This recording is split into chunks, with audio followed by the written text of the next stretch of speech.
Pada tanggal 25 Januari 1959 telah dilaporkan hilangnya 9 mahasiswa Politeknik Ural Rusia. Barulah pada tanggal 2 Februari 1959 mereka ditemukan telah meninggal dunia.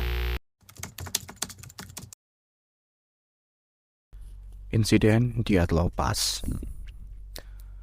Insiden Dyatlov Pass adalah peristiwa di mana 9 pejalan kaki Rusia tewas di pegunungan Ural Utara antara 1 dan 2 Februari 1959. Dalam keadaan yang tidak pasti, rombongan trekking berpengalaman dari institusi Politeknik Ural yang dipimpin oleh Igor Dyatlov mendirikan camp di loreng timur Kolasha pada malam hari.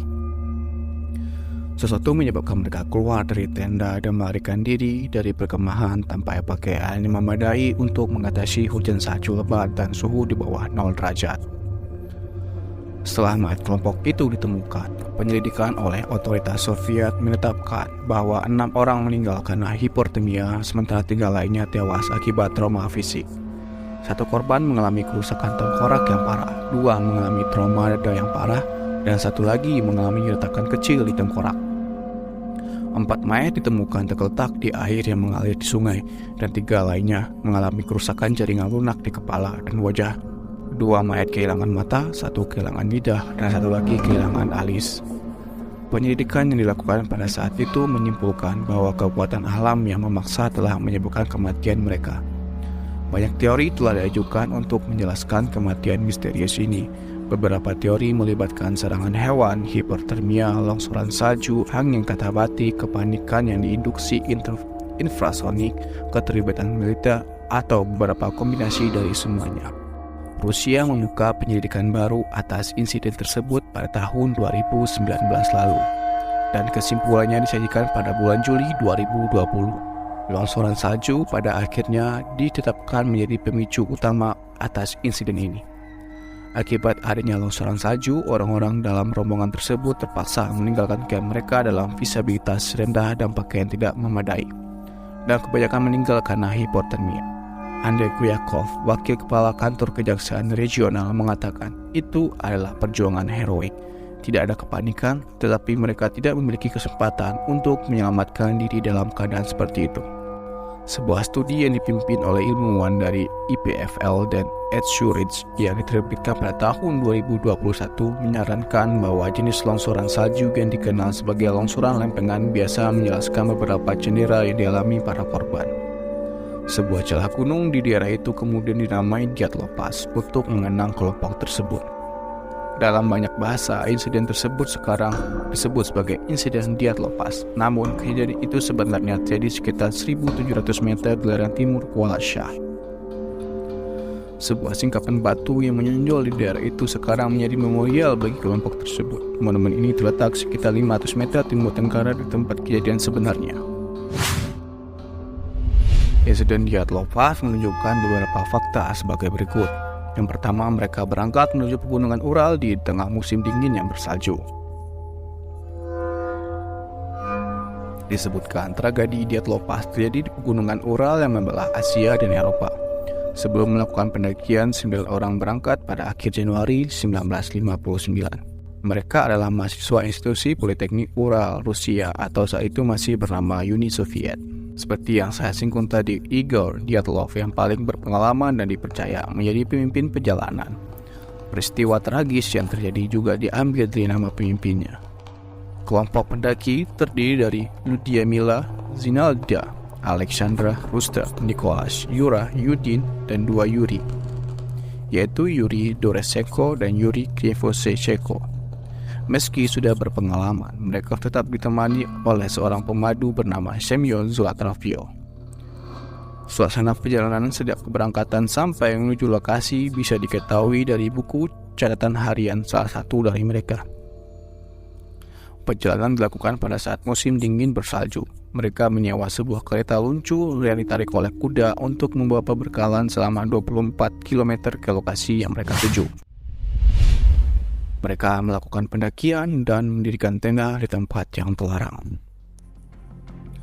Tiba-tiba perjalanan terasa sangat sulit, cukup menegangkan dan terlalu berat bagi salah satu anggota. Yudi terpaksa pulang karena sakit. Sedikit menyesal awalnya, tapi itu adalah sesuatu yang menyelamatkan hidupnya. Mereka melanjutkan perjalanan kemudian berhenti sejenak di pemukiman sekitar pertambangan yang terbengkalai. Tapi sebenarnya mereka menuju Gunung Otterten yang dalam bahasa lokal berarti jangan ke sana. Setiap jalan setapak yang sebagiannya terpendam salju disusuri, mereka berhenti di sebuah bangunan rayot yang sebelumnya dihuni oleh penjaga penjara. Sebelum melanjutkan pendakian, mereka bermain ski di sungai Auspia.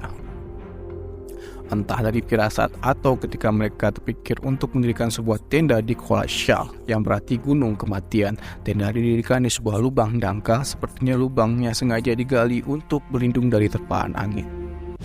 Yang ketiga, terdapat sisa-sisa api unggun dan jasad korban tewas mengenaskan. Apa yang terjadi kemudian tidak lagi diketahui dalam catatan perjalanan mereka. Pada malam harinya, api unggun dinyalakan dengan bahan bakar ranting-ranting pohon. Keesokan harinya terjadilah insiden kematian aneh ditemukan oleh pendaki lain. Pihak keluarga dan kampus sebelumnya mencurigai karena mereka tidak kunjung kembali. Tim penyelidik melihat sisa-sisa api unggun dan ranting pohon yang berserakan. Yang mengejutkan adalah sebuah titik warna gelap kemerahan di kanan batang pohon cedar. Ternyata mereka cedera serius dan sudah tidak bernyawa di sekitar tenda. Posisinya mengerikan, ada yang memakai pakaian tidak lengkap, menggigit sebagian jarinya sendiri, memeluk cabang pohon dan terlungkup di salju. Dari posisi mereka terlihat bahwa mereka berusaha menyelamatkan diri dengan mengerobek tenda dari dalam. Mereka seperti ketakutan dan ingin lari, tapi musibah tidak dapat dihindari. Banyak spekulasi yang beredar tentang penyebab terjadinya insiden. Posisi tewas yang aneh segera menimbulkan banyak dugaan, apalagi korban tidak langsung ditemukan semuanya. Ada yang baru ditemukan pada bulan Mei 1959 di sebuah jurang. Kondisinya lebih parah, yaitu ada luka di telinga, leher bengkok, tulang rusuk patah, dan anggota tubuh yang hilang. Bahkan Semyon, sang pemandu perjalanan pun jadi korban dengan luka terbuka di kepalanya.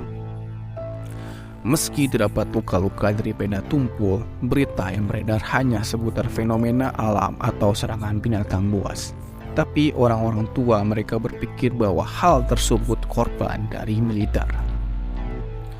Walau bagaimanapun mereka tidak mampu berbuat banyak di era Uni Soviet saat itu, tidak ada yang boleh melaporkan ke media jika ditemukan hal-hal yang kontroversial menyangkut pihak yang berkuasa.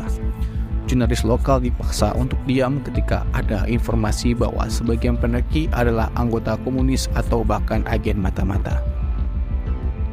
Selain kondisi-kondisi korban yang mengenaskan, di baju mereka juga terdapat bahan radioaktif.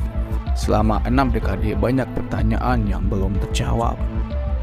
Bagaimana menurut kalian semua dari kejadian di Atlopas ini? Apakah murni kecelakaan yang disebabkan oleh alam atau ada kaitan dari pihak-pihak lainnya? Jangan lupa cantumkan pendapat kalian di kolom komentar saya. Atau Muji undur pamit diri. Bye-bye.